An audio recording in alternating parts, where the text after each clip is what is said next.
ነገ ለሚያበቃው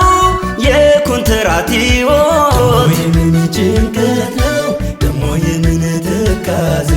መመለሱ ላይቀር ሰው ወደ መጣበት ደሞ የምን ጭንቀት ነው ደሞ የምን ትካዜ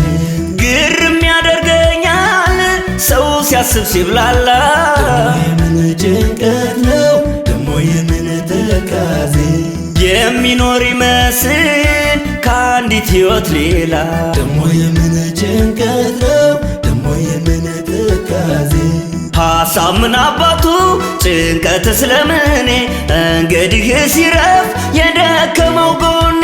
ዓለም 9 ናት በዛ ላይ ጎደሎ ታዲያ እንዴት ሰው ያዝናል ለዚች ጊዜ ብሎ ሰው ሁሉ ሞኝ ነው የሩቁን ይመኛል ከላይ ካልታዘዘ ምንስ የት ይገኛል